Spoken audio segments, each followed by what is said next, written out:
Debbie, hi, it's Ken Schroeder, web designer for coaches.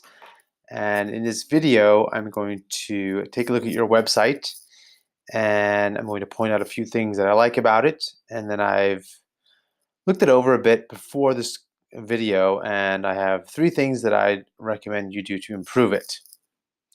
Okay, so let's dive in. Okay, here I am at your website. Let me just remove the coding I put in. Okay, here I am at your website, and what I really like about your website, I like that the logo is obviously located at the top, Self-Employment Cafe, and the domain name is also Self-Employment Cafe, so it's great. I'm confident where I'm at is the right website. Great, and it's also if I scroll, it stays there, so that's pretty cool. The menu is also obviously located, and the labels are great. They're obvious. About Debbie Reads, next steps, welcome. Welcome would be home. I'd probably put home for functionality reasons, but welcome is also friendly. That's cool. I also I love your copy.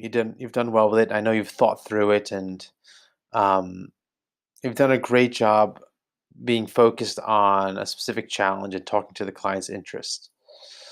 So, here I just at the beginning, if you're wanting to smoothly transition to self-employment, start your own business, um, and make your unique difference in the world while working flexibly and paying the bills, okay, great. That's someone I can understand who you're trying to target and who you're looking to work with. So nice work there. Here it says, or if you're already self-employed, but you're yet to realize your vision for your new business or lifestyle. Okay, so you're talking to the challenges people face, and that's really like the biggest thing that a website needs to keep doing throughout. One more thing I really like about your site is that you've got your photo on here and that you're present. Debbie Reads, and here's your photo. So right on the home page, you're there. I'd probably bring it up, but a lot of coaches don't even put their face on their website.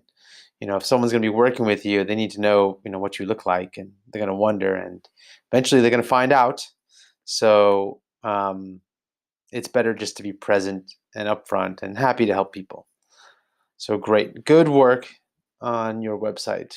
Those are some good points. Okay, I have three things that I'd recommend improving. And while you've done great with the content here, on my MacBook Air 13-inch, when I'm looking at your site, the font is very small.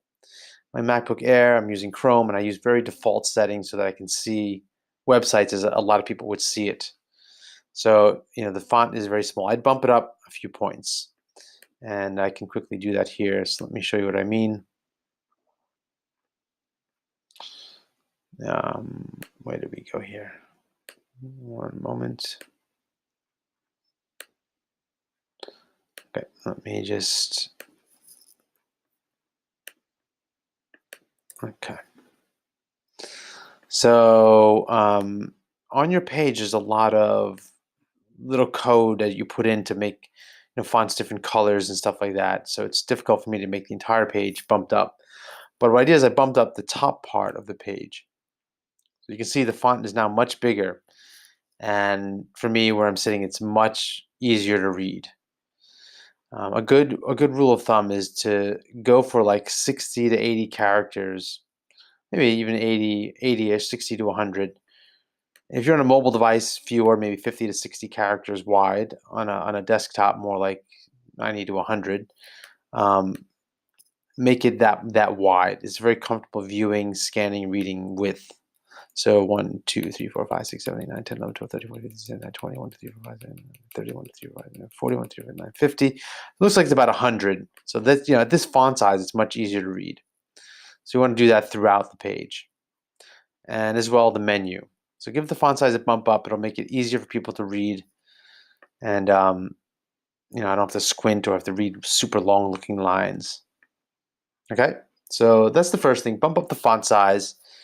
And check on the mobile as well. I know these things can fall apart when you go to the mobile device as well. As I squish the screen down, it looks like it, I don't know if it's ready for mobile or not, but you might want to check that. The second big thing that I'd improve um, is down here with the checklist. Okay, so it's great that you're having an email list, good move, and you've got a free giveaway, your employment checklist. But when I invite people to get this, I found it much more effective to tie in the checklist to a benefit. And I know you're going to know exactly what I mean. And I believe somewhere else on the site it does tie in the benefits more. Um, so I would, this heading here, I would make that say, you know, get your complimentary self-employment checklist to blah blah blah blah, whatever the big benefit is for getting the checklist. Okay, and I believe on your checklist, you have another page for your checklist. You mentioned it here, which I thought was good. Where is it? It's still loading. I guess maybe it was somewhere else. Oh, yeah, it's not on this page, it's somewhere else. But now that I remember that, one of the main reasons to get the checklist is so that you're focusing on the important things and not wasting time on the less important things. I think that's the real reason to get the checklist. So I would spell that out wherever you invite people to get the checklist. So this page, your other landing page, get the self-employment checklist and focus on the right stuff to grow your business.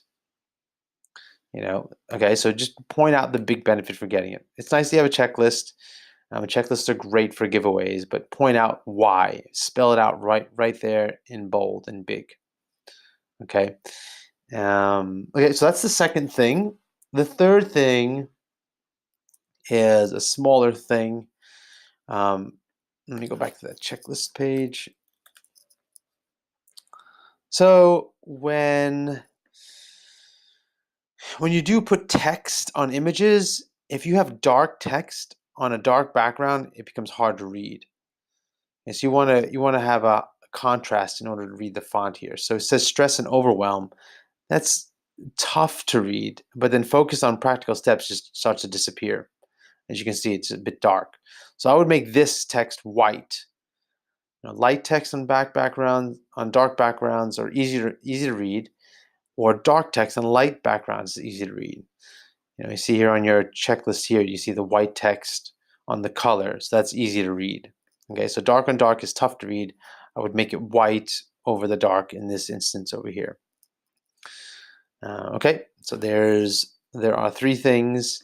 A bunch of other things came to mind as I scanned through your site, but this is just a short, quick 10-minute video to point out some things you can improve.